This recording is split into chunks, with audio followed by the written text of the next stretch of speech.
అంచనా double. Secretariat నిర్మాణంలో అవకతవకలు 617 కోట్ల అంచనాతో పనులు ప్రారంభం 1150 కోట్లు దాటిన వ్యయం. ఫర్నిచర్కే 200 కోట్లు. ఫర్నిచర్కి సెక్రటేరియట్ లో ఫర్నిచర్ కు 200 కోట్లు ఖర్చు పెట్టిండట. అయినా నాశరకమే మళ్ళా ఇది కథ.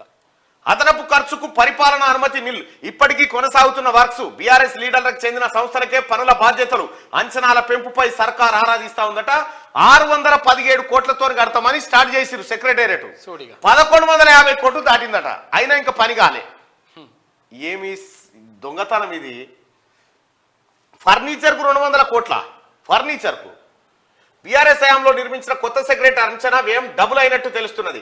నిర్మాణం కోసం ముందుగా 617 కోట్ల ఖర్చు చేసేందుకు అనుమతి లభించగా దాని వ్యయం ప్రస్తుతం 1150 కోట్లు దాటినట్టు సమాచారం. రూల్స్ కు విరుద్ధంగానే అంచనా వ్యయం పెంచినట్టు ప్రచారం జరుగుతున్నది. పరిపాలన అనుమతులు లేకుండానే పర్మిషన్ మించి ఖర్చు చేయడం వివాదంగా మారింది. Electrical, gardening, furniture, central AC, internet networking పనులు కోసం అంచనా పెంచిరట మొత్తం. ఇగో చేతులుండి ఆ పాత దగ్గరికి వస్తుండే దాన్ని ఆగం చేసిండు.